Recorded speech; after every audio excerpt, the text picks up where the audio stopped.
చూడండి, వాక్యంలోనికి వెళ్దాం. కీర్తనల గ్రంథము 23వ అధ్యాయము 1వ వచనం. యెహోవా నా కాపరి, నాకు లేమి కలగదు. పచ్చిక గల చోట్లను ఆయన నన్ను పరుండజేయుచున్నాడు. ఈ వాక్యాన్ని బట్టి మనం ప్రార్థన చేసుకుని వాక్య జ్ఞానం చేసుకోవచ్చు. ప్రతి ఒక్కరు కూడా కళ్ళు మూసుకుని ప్రార్థనలో ఏకీభించండి. ప్రార్థన. పరిశుద్ధుడా దేవ తండ్రి, ప్రభువా యేసుక్రీస్తు అయ్యా, ఇదిగో ప్రభువా, చదవబడిన వాక్యములో నుండి మాతో మాట్లాడండి ప్రభువా. మాకు ఏ మాటలైతే అవసరమో ఆ మాటలే మాట్లాడమని, మీ మాటల చేత మా అందరినీ బలపరచమని ప్రార్థన చేస్తూ ఉన్నాం ప్రభువా. ఈ కొద్ది ప్రార్థన ఆలకింప చేయమని యేసుక్రీస్తు పరిశుద్ధ నామమున అడుగుచున్నాము తండ్రి, ఆమేన్. చూడండి, అదే వాక్యాన్ని మరలా చదువుకుందాం. యెహోవా నా కాపరి, నాకు లేమి కలగదు. పచ్చిక గల చోట్లను ఆయన నన్ను పరుండజేయుచున్నాడు.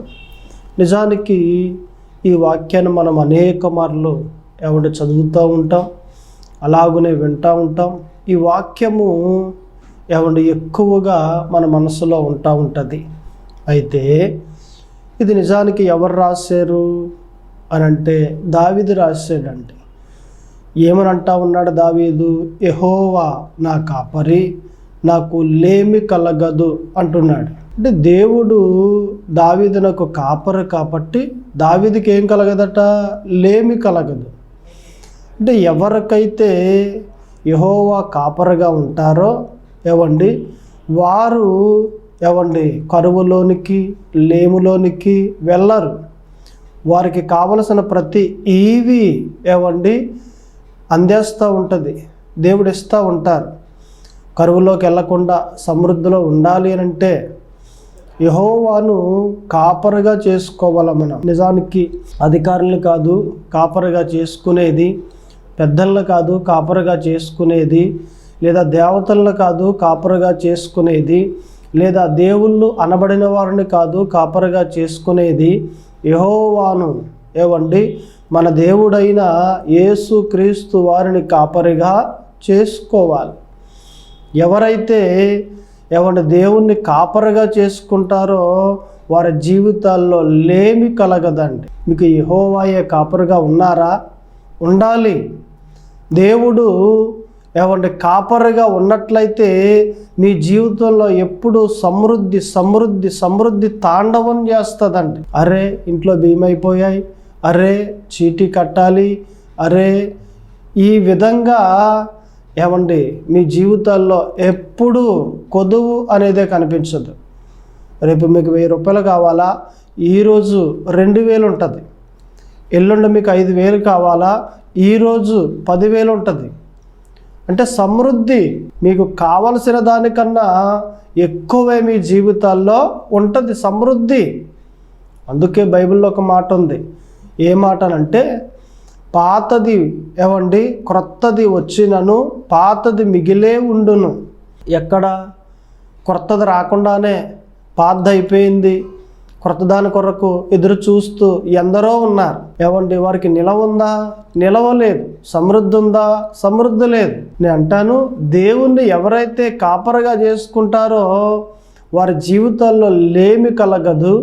వారి జీవితాల్లో సమృద్ధి సమృద్ధి తాండవం చేస్తుందండి. కావలసిన దానికన్నా ఎక్కువే వారి దగ్గర ఉంటుంది. కాబట్టి మనం ఏం చేయాలంటే యెహోవాను కాపరిగా చేసుకోవాలి. ఒక ప్రాంతంలో ఒక వ్యక్తి ఉన్నారు. ఆయన ఒక కంపెనీలో పనిచేస్తూ ఉన్నారండి. ఆ కంపెనీలో పనిచేస్తూ ఉన్నప్పుడు ఒక రోజున అన్నారు తన యజమానుడు, వచ్చే ఆదివారం నుండి ఇదిగో మీరంతా కూడా మరి ఆదివారం కూడా పనిలోకి వచ్చేయాలి అని అన్నారు. అందులో ఒక వ్యక్తి బయటకు వచ్చి, అయ్యా దయచేసి నాకు ఆదివారం రావటం కుదరదండి, దేవునికి నేను ముందుగానే మరి మాట ఇచ్చేసాను, ప్రతి ఆదివారం ఆలయంలో ఉంటాను అని, ఆలయంలోనే నా జీవితాన్ని గడుపుతానని, ప్రతి ఆదివారం దేవుని ఆలయానికే వస్తాను అని దేవునికి నేను మాట ఇచ్చేసానండి, కుదరదండి, దయచేసి ఆదివారం రావటం నాకు మరి వారంలో కనమ 6 రోజులు వస్తాను కానీ ఆదివారం మట్టుకి నేను రానండి అని చెప్పాడు. రాకపోతే నీ జాబ్ ఉండదా మరి అని చెప్పాడు. జాబ్ ఉండదా? మీ ఇష్టం అండి, ఉంచితే ఉంటాను, వెళ్ళిపోమంటే వెళ్ళిపోతాను, అంతేగాని ఆదివారం నాడు మరి దేవుని సమయాన్ని నేను దొంగిలించలేనండి, అది నా వల్ల కాదని చెప్పాడు. అయితే జాబ్ తీసేస్తానని వెళ్ళిపోని జాబ్ తీస్తే అప్పటికప్పుడే అక్కడే ఏమండి అతను బయటికి లెక్కలు చూసి మరీ పంపించేశాడు. అతను ఇంటికి వెళ్ళిపోయాడు. భార్యతో చెప్పాడు. భార్య అంది, ఏమైనా తప్పు చేశారా? లేదే, ఏ తప్పు చేయలేదు, ఇది పరిస్థితి. దేవుడి కోసం మరి ఆదివారం నాడు దేవుణ్ణి వదిలేసి కంపెనీకి వెళ్ళాలంటే అది నా వల్ల కాదు, దేవుడి కోసమే ఇక నేను ఇది కాదనుకుని వచ్చేసాను, వాళ్ళు తీసేశారు, ఇక జాబ్ వెళ్ళిపోమని చెప్పారు అని అనగానే ఇక భార్య అంది, మీరేమీ బాధపడకండి, దేవుడే మనకు సహాయకుడు, దేవుని బట్టే మానేశారు కదా, ఇది మనకు మేలే కానీ మరొకటి కానే కాదు అని చెప్పాను. మొత్తం మీద జాబ్ పోయింది, ఇంటి దగ్గరే ఉన్నాడు. ఇంటి దగ్గర ఉండి చిన్న చిటిక పనులన్నీ చేసుకుంటూ ఉన్నాడు. అయితే ఈయన ఏమండి ఏ కంపెనీలో పనిచేసేవాడు అంటే సూదులు తయారు చేసే కంపెనీలో పనిచేస్తూ ఉండేవాడు. సూదులు అని అంటే ఏమండి బట్టలు కుట్టుకునే సూదులు తయారవుతూ ఉండే ఆ కంపెనీలో. అయితే ఈయనకు ఒక వాడుక ఉంది, ఒక అలవాటు ఉంది. ఏంటి అలవాటు అని అంటే కంపెనీలో ఉదయాన్నే వెళ్ళగానే పని మొదలుపెట్టే ముందర ఒక సూది తీసి ఏమంటే జోబీకి అని అంటే చొక్కా జోబీకి ఇలాగున గుచ్చుకోవటం అనేది బాగా వాడుక, ఒక అలవాటుగా ఆయనకి ఏర్పడింది. ఇంటి దగ్గర కూడా మరి అలవాటు అయిపోయాడు కదా, దాన్ని బట్టి ఇంటి దగ్గర ఉన్న సూది తీసి ఆ చొక్కా జోబీకి ఏమండి ఆ సూది అలా గుచ్చాడు. ఇలా పని చేసుకుంటూ ఉన్నాడు. అయితే సరిగ్గా మరి ఏదైనా దోమ ఆలో లేకపోతే ఏదైనా గుచ్చుకుంటున్నట్లుగా అనిపించో మరి తెలియదు కానీ ఏమండి ఆయన గట్టిగా పనిచేస్తున్న వ్యక్తి ఏంటి నొప్పిగా ఉంది ఇక్కడని అలా కొట్టుకున్నాడు ఆ సూది మీద. ఆదమరుపులో ఉండి కొట్టుకోగానే వెంటనే ఆ సూది తన శరీరంలోకి దిగిపోయిందండి, లోపలికి వెళ్ళిపోయింది, కొద్దిగా బయటికి కనిపిస్తూ ఉంది. రక్తం అంతా కూడా చొక్కా మీదకి ఏమండి అంటుకుపోయి బాగా ఎక్కువగా కారిపోతూ ఉంటే తన భార్య గబగబ ఈ కేకలు విని వచ్చేసిందండి. ఏంటండి ఏమైందని అంటే ఇదిరా పరిస్థితి అని అంటే కటింప్లేరు తీసుకొచ్చి ఏమండి దాన్ని సూదిని అలాగా టకాయించి అలాగా గట్టిగా పట్టుకుని దాని ఇలా లాగ్గానే ఆ సూది బయటకు వచ్చేసింది. దాన్ని తీసుకున్నాడు. ఆ సూది ఏమండి అలాగను పైకి ఎత్తి దాన్ని అలా చూస్తూ ఉంటే సరిగ్గా దేవుడు ఒక తలాంపిస్తూ ఉన్నారు. దేవుడు తన మనసులో మాట్లాడుతూ ఉన్నారు. ఏమని మాట్లాడుతూ ఉన్నారు అంటే ఇదిగో నీ ద్వారా సమాజానికి కావలసిన ఒక మంచి వస్తువు నేను తయారు చేస్తాను, నీ ద్వారా తయారు చేయిస్తాను నేను అని దేవుడు మాట్లాడుతున్నారు. ఏంటి ప్రభువా అని అంటే ఒక సూది పినీసు నువ్వు తయారు చేయాలి. సూదులు ఉన్నాయి కానీ బట్టల సూదులు, మరి సూది పినీసు మరి ఇప్పుడు వరకు తయారవ్వలేదు, అది ఎక్కడా లేదు, కాబట్టి నీ ద్వారా నేను తయారు చేయిస్తాను అని అన్నాడు దేవుడు. అలాగే ప్రభువా నేను తయారు చేస్తాను, దాని నమూనా ఇవ్వండి, నాకు దాని చిత్రాన్ని మీరు ఇస్తే అది ఎలాగిస్తే దాన్ని నేను అలాగనే తయారు చేస్తాను అని చెప్పి ఏమండి దేవుని దగ్గర మరి సూది పినిస్ నమూనా తీసుకున్నాడు. మనం చొక్కాయికి బట్టలు ఇరిగిపోయినా లేకపోయినా ఏం చేస్తామట, సూది పినిస్ పెట్టుకుంటాం మనం. ఆ సూది పినిస్ నమూనా ఏమండి దేవుడు ఇచ్చారు. దేవుడు ఇవ్వగానే ఆ నమూనా పేపర్ మీద అలా చిత్రాన్ని అలా చూసి తన మనసులో ఎలాగుందో ఆ చిత్రాన్ని తన కాగితం మీద వేసుకున్నాడు. మనసులో చిత్రాన్ని దేవుడు ఇచ్చారు. ఏమండి దాని ప్రకారంగా నమూనా దేని మీదకి ఎక్కించాడట, ఒక పేపర్ మీదకి ఎక్కించాడు. ఆ నమూనా పట్టుకుని వెళ్ళి ఒక వ్యక్తి దగ్గరికి వెళ్ళి కలిసి, అయ్యా ఇది పరిస్థితి, దేవుడు నాతో మాట్లాడి సమాజానికి పనికొచ్చే ఒక పనిముట్టు సూది పినీసు మరి తయారు చేయమని దేవుడు తెలియజేశారు అని అంటే ఆయన అన్నాడు, నమూనా ఏది మరి అని అన్నాడు. ఆ నమూనా చూశాడు. ఆ చిత్రం చాలా చక్కగా ఉంది, రైట్, నాకు నచ్చింది ఇది అని 2 లక్షల రూపాయలు అతనికి ఇచ్చి ఆ దినాల్లో ఏమండి ఒక కంపెనీ పెట్టించి, అప్పట్లో చిన్న కంపెనీ ఏమండి కావాల్సినది అప్పట్లో పెట్టించి ఏమండి మరి సూది పినీసులు తయారు చేయటం అనేది ఆయన ద్వారా ఏమండి మరి ఆ వ్యక్తి చేయించాడు. అలాగున ఎప్పుడైతే 2 లక్షలు ఇచ్చాడో ఆ వ్యక్తి ఆ 2 లక్షలు తీసుకుని ఇంటికి వచ్చేసి ఏమండి ఒక చిన్నగా కంపెనీ పెట్టి దాని ద్వారా ఆ కంపెనీలో సూది పినిసులు తయారు చేయటం మొదలుపెట్టాడు. అంటే దేవుడు ఏమండి వ్యక్తి ద్వారా ఏం చేశాడట? సూది పినిసులు సమాజానికి పనికొచ్చే పనిముట్టు తయారు చేయించాడు. దేవుడు తయారు చేయించాడు. నేను అంటాను, నిజానికి ఏమండి మరి జాబు పోతుంది అన్నప్పుడండి, పోతే పోనే నాకు దేవుడే కావాలి అని దేవునికి ప్రధానమైన స్థానం ఇచ్చి ఆ జాబే వదిలేసి వచ్చేసాడు. కానీ ఏమండి మరి ఏమాత్రము దేవుణ్ణి అవమానపరిచినట్లుగా కానీ, దేవుని బిడ్డగా ఉండి దేవుని యొక్క నామాన్ని ఏమన్నా గణపరిచాడే కానీ ఏమాత్రము ఆయన నామాన్ని ఏమన్నా కించపరచకుండా ఈ వ్యక్తి తన జాబే వదిలేసి వచ్చేసాడు. ఆదివారం నీకు జాబు కావాలా లేక దేవుడు కావాలంటే నాకు దేవుడే కావాలన్నాడు. ఇప్పుడు ఏమండి కంపెనీలో ఏమండి సూది పినిసులు తయారు చేయించి మరి అనేక మందికి పంపిస్తే ఈ దినాన్న మన దేశం కూడా ఆ సూది పినిసులు వాడుతూ ఉన్నామండి. ఈయన పేరేంటినంటే ఏమండి వాల్టర్ హంట్ అండి. ఈయన పేరు వాల్టర్ హంట్. ఈయన సూది పినిస్ తయారు చేశాడు. ఇంతలాగున ఆయన పేరు ఇక్కడ దాకా వచ్చింది, ఆయన పేరు కీర్తికి ఎక్కింది అని అంటే కారణం ఏంటి? ఆదివారం పూట ఏమండి ఎక్కడికి వెళ్ళకుండా ఏమండి ఆలయంలో దేవునితో పాటు సహవాసంలో ఉండి దేవుణ్ణి ఆరాధన చేసి ఇలాగున ప్రధానమైన స్థానం దేవునికే ఇచ్చి ఆయన ఎంతో దేవుని గణపరిచాడు. కాబట్టి దేవుడు ఆయన్ని గణపరిచాడు. ఒక ఉన్నతమైన స్థాయిలోనికి ఆయన తీసుకుని వచ్చాడు. లక్షల కోట్ల రూపాయల సంపాదన చేసినట్లుగా ఏమండి మరి ఆయన అంతలాగా దీవించబడ్డాడు అంటే ఒకటి ప్రధానమైన స్థానం దేవునికి ఇచ్చాడు. కాబట్టి మనము కూడా దేవునికి ప్రధానమైన స్థానం ఇవ్వాలి. ఇస్తా ఉన్నామా? ఇవ్వాలి. నిజానికి చూడండి, వాక్య ప్రకారంగా మనం ఆలోచన చేస్తే యెహోవాను ఎవరైతే కాపరిగా చేసుకుంటారో వారి జీవితాల్లో లేమి ఉండదండి. లేమి కలగదు అసలు ఏమాత్రమును.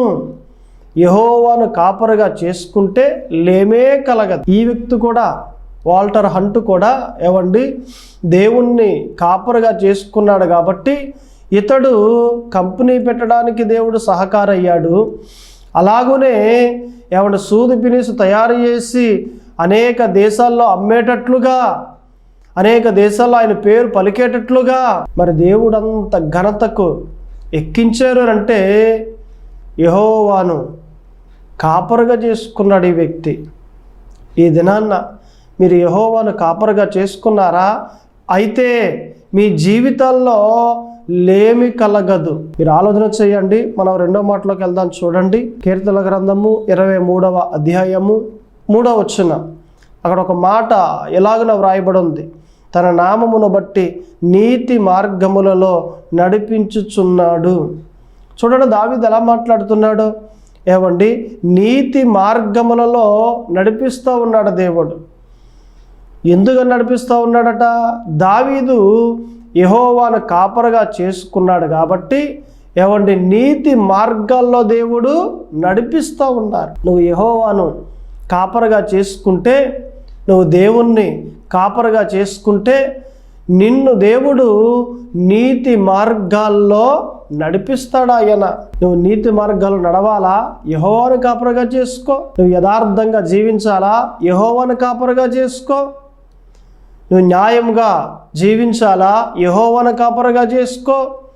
పవిత్రంగా బ్రతకాలా? యెహోవాను కాపరిగా చేసుకో. నీవు యెహోవాను కాపరిగా చేసుకుంటే నీతిగా, యథార్థంగా, న్యాయంగా, మంచి ప్రవర్తన కలిగి నీవు జీవిస్తావు. ఒక వ్యక్తి నీతిమంతునిగా తీర్చబడాలి అంటే యెహోవాను కాపరిగా చేసుకోవాలి. లేదంటే ఏ వ్యక్తి నీతిమంతునిగా తీర్చబడడు. నీతి కార్యాలు అందరూ చేస్తారు, పవిత్రమైన కార్యములు అందరూ చేస్తారు, కానీ నీతిమంతునిగా తీర్చబడాలి అంటే యెహోవాను కాపరిగా మనము చేసుకోవాలి.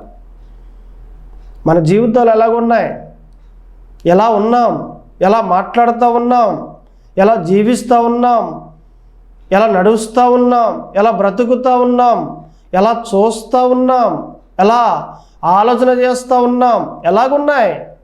దేవునికి అనుకూలంగా ఉన్నాయా? ఉండాలి. దేవునికి నచ్చేటట్లు ఉన్నాయా? ఉండాలి. ఒకవేళ దేవునికి నచ్చనవి ఏమైనా ఉంటే నీ జీవితంలో వెంటనే వాటిని మానేయాలి. ఆయనకి నచ్చనవి, ఆయనకి విరోధమైనవి, ఆయనకి ఇష్టం లేనివి నీవు మానేయాలి. ఎందుకు మానేయాలండి? ఆయన నిన్ను ప్రేమిస్తున్నాడు. ఎందుకు మానేయాలండి? ఆయన నిన్ను ఇష్టపడ్డాడు. ఎందుకు మానేయాలండి? నిన్ను ఆయన ప్రజలుగా చేసుకున్నాడు ఆయన. ఎందుకు మానేయాలండి? ఆయన నిన్ను బిడ్డగా చేసుకున్నాడు ఆయన. ఆయన నీ తండ్రి, ఆయనకు నీవు బిడ్డవు. ఆయన ఎలాగైతే ఉన్నాడో నీవును అలాగునే ఉండాలి. ఆయన పవిత్రుడు, నీవు కూడా పవిత్రమైన వానిగా ఉండాలి. ఆయన నీతిమంతుడు, నీవు కూడా నీతిమంతునిగా ఉండాలి. ఆయన పరిపూర్ణుడు, నీవు కూడా పరిపూర్ణ ఆ స్థితిలోనికి రావాలి. ఆయన ఎలాగున్నాడో నీవును అలాగునే మార్చబడాలి. తండ్రి ఎలాగున్నాడో కొడుకు కూడా అలాగే ఉంటాడు. కారణం ఏంటి? తనకు పుట్టినవాడు కాబట్టి, మనం దేవునికి పుట్టిన వారము కాబట్టి దేవుడు ఎలాగున్నాడో మనము కూడా అలాగునే ఉండాలి. ఆలోచన చేయండి. దేవునికి నచ్చేటట్లు బ్రతుకుతూ ఉన్నారా? బ్రతకాలి. కష్టమే, కానీ ప్రయత్నం చేయాలి. పరిశుద్ధాత్మ దేవుడు మీకు సహాయం చేస్తాడు. ఆయన పవిత్రంగా ఎవరుంటున్నారండి ఈ దినాల్లో? నీతిగా ఎవరుంటూ ఉన్నారండి ఈ దినాల్లో? ఏదో మీరు అలా మాట్లాడుతున్నారే కానీ ఎలా ఉంటారట? అంత పవిత్రంగా, అబద్ధమే ఆడకుండా, బూతులే తిట్టకుండా ఎలా ఉంటారట? నిజంగా ఉన్నారంటారా? అన్నట్లుగా కొంతమంది ఉన్నారు. పరిశుద్ధాత్మ దేవుడు వచ్చి ఏవండి వధువు సంఘంగా మారుస్తూ ఉన్నాడే. పరిశుద్ధాత్మ దేవుడు పని చేస్తూ ఉన్నప్పుడు ఆ పని ఏవండి జరగట్లేదంటారా? ఒక పాపిని తీసుకుని పరిశుద్ధాత్మదేవుడు నీతిమంతులుగా తీర్చట్లేదంటారా? ఖచ్చితంగా మనమే మనిషి అయి ఉండి ఒక పనిని మొదలు పెడితే దాన్ని పూర్తి చేస్తాం కదా. మరి పరిశుద్ధాత్మదేవుడు పని మొదలుపెట్టాడు, ఒక పాపిని పవిత్రంగా చేయటం. మరి పని మొదలుపెట్టినప్పుడు ఆ పని పూర్తి అవ్వట్లేదంటారా? ఖచ్చితంగా ఒక పాపి పవిత్రంగా మార్చబడతా ఉన్నాడు. కాబట్టి మనము పాపిగా ఉన్నాము, నీతిమంతునిగా మార్చబడాలి. మానేయాలి అబద్ధాలు, బూతులు మానేయాలి, త్రాగుడు మానేయాలి, చుట్ట మానేయాలి. ఒక ప్రాంతంలో పాస్టర్ గారు ప్రయాణం చేస్తూ ఉన్నారు. బస్సులో ప్రయాణం చేస్తూ ఉన్నారు. పక్కనే కూర్చున్న ఒక వ్యక్తి చుట్ట కాలుస్తూ ఉన్నాడు. ఈ పాస్టర్ గారికి పడట్లేదు ఆ పొగ. అయితే పాస్టర్ గారు అన్నారు ఆయనతోటి, ఏవయ్యా పంది ఏది తినకుండా ఉంటుందో చెప్పు చూద్దాం అని అన్నాడు. ఈయన అన్నాడు, పంది అన్నీ తింటుందండి. ఏం తిందో? అన్నీ తింటుంది, అది తినలేంది ఏముంది అని అన్నాడు. పాస్టర్ గారు అన్నారు, ఉందొకటి, నువ్వు చెప్పు చూద్దామని అంటే ఎంత ఆలోచన చేసినా ఎంత ప్రయత్నం చేసినా పంది తినలేంది ఒకటి ఏంటో ఆయనకి ఆలోచన తట్టలేదు. అప్పుడు పాస్టర్ గారు అన్నారు, ఏంటో తెలుసా తినలేంది? పొవాకు తిందది అని చెప్పాడు. ఏం తిందట? పొవాకు తిందది అని చెప్పాడు.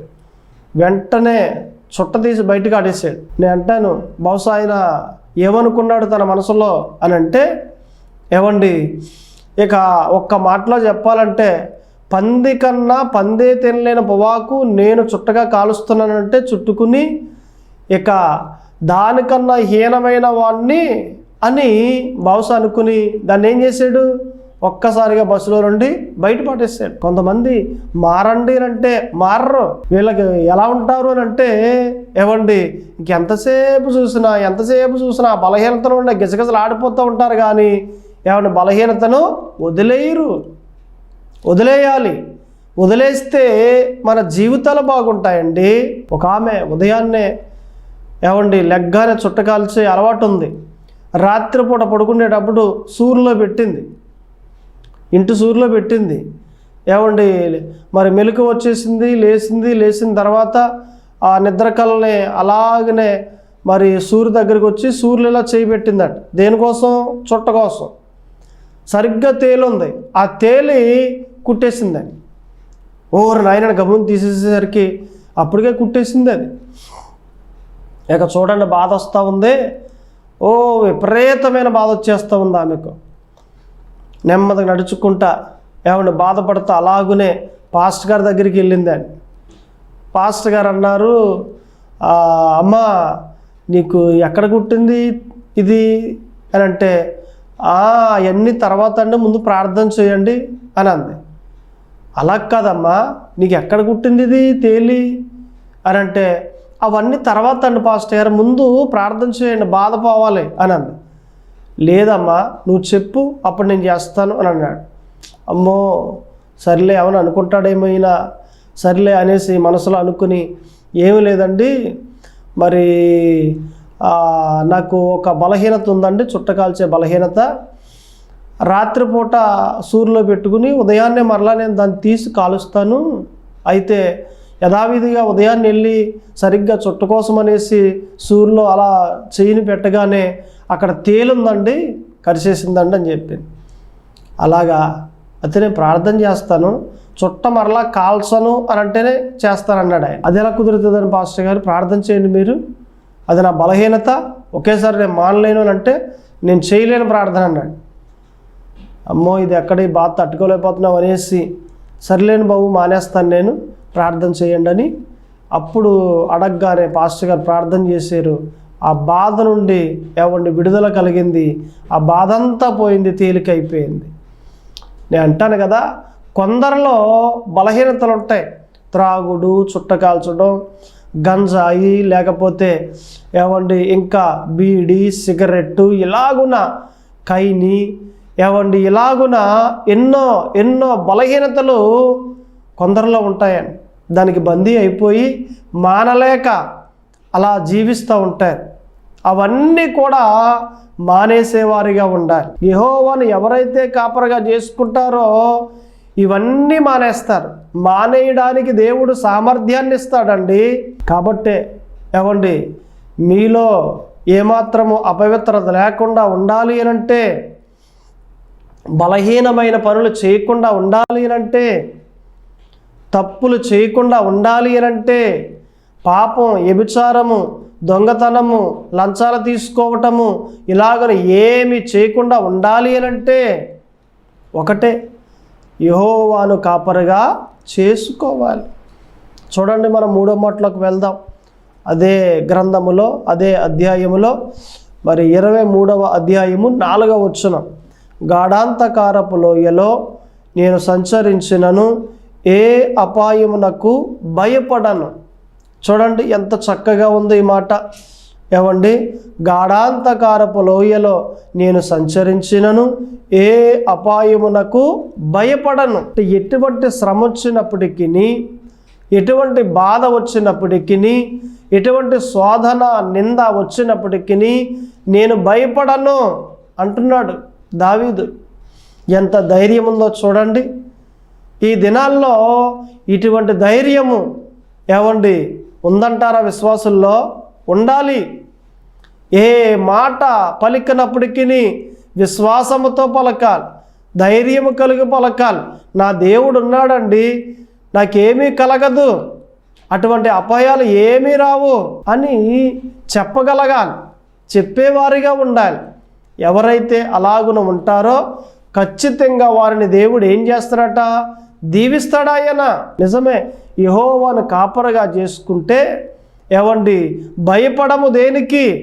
దేనికి భయపడం. దేనికి భయపడకుండా ఉండాలి అంటే దేవుణ్ణే కాపరిగా చేసుకోవాలి. కాబట్టి దయచేసి ఏమండి, ప్రతి ఒక్కరూ కూడా యెహోవాను కాపరిగా చేసుకోవాలి. యెహోవాను కాపరిగా చేసుకుంటే మనకు లేమి కలగదు.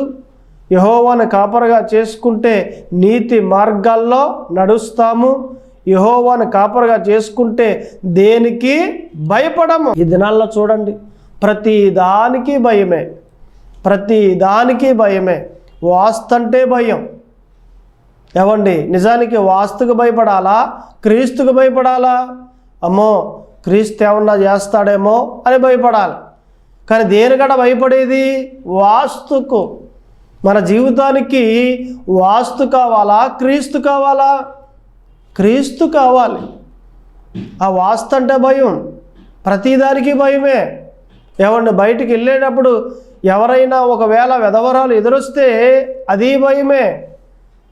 ఎవరైనా పుల్లల మోపు ఏమండి ఎదురుగా వస్తే అది భయమే. ఎవరైనా ఒక నూనె సీసా పట్టుకుని వస్తే అది భయమే. కనీసం పిల్లల్లో ఎవరైనా మన ఇంట్లో గడప మీద తుమ్మితే అది భయమే. మనిషి ప్రతిదానికి భయపడతా నడుస్తూ ఉన్నాడండి. ప్రతిదానికి. కనీసం కిరాణా కొట్టు దగ్గరికి వెళ్తే కోడిగుడ్డు చేతికిస్తే అది భయమే, కింద పెట్టండి అని చెప్తారు. ప్రతిదానికి భయమే, ప్రతిదానికి భయమే. దేనికి భయం? నేను అంటాను, దేవునికి భయపడితే లోకములో ఉన్న దేనికి భయపడవు. దేవునికి కానీ భయపడకుండా ఉంటే లోకములో ఉన్న ప్రతిదానికి భయపడాలి. నీ హృదయంలో భయం వచ్చేస్తుంది, ధైర్యం ఉండదు. అందుకే నీలో భయం పోవాలి అంటే యెహోవాను కాపరిగా చేసుకోవాలి. యెహోవాను కాపరిగా చేసుకుంటే నీలో ఉన్న భయము బయటికి పోతుంది. అందుకే మనము 3 మాటలు మాట్లాడుకున్నాం.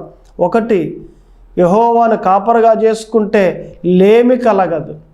2, యెహోవాను కాపరిగా చేసుకుంటే నీతి మార్గాల్లో నడుస్తాం. 3, యెహోవాను కాపరిగా చేసుకుంటే దేనికి భయపడము. ప్రార్థన చేసుకుందాం. కళ్ళు మూసుకోండి. దేవుడు మిమ్మల్ని దీవించునుగాక. ప్రార్థన. పరిశుద్ధుడా దేవ తండ్రి, ప్రభువా యేసుక్రీస్తు అయ్యా, ఇదిగో ప్రభువా, మీరు మాతో మాట్లాడిన మాటలను బట్టి వందనాలు, స్తోత్రములు తండ్రి. మిమ్మల్ని కాపరిగా చేసుకోమని మీరు పలుకుతున్న ఈ మాటలను బట్టి వందనాలు ప్రభువా. నిజమే నా తండ్రి. అయ్యా, మీ చేతి క్రింద బ్రతికేవారిగా మీ చేతిలో ఉన్న గొర్రె పిల్ల వలె మేము ఉండాలి ప్రభువా. అటువంటి కృప దయచేయండి.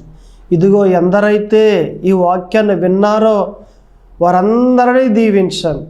వారికున్న సమస్యల నుండి విడుదల కలగ చేయండి. వారికున్న బాధల నుండి విడుదల కలగ చేయండి. వారికున్న నిందల నుండి విడుదల కలగ చేయండి. ఏమైతే బంధకాలు ఉన్నాయో ప్రతి బంధకాన్ని తెగ్గొట్టి వారందరికీ విముక్తిని కలగ చేయమని ప్రార్థన చేస్తూ ఉన్నాను ప్రభువా. ఈ కొద్ది ప్రార్థన ఆలకింప చేయమని యేసుక్రీస్తు పరిశుద్ధ నామమున అడుగుచున్నాను తండ్రి. ఆమేన్.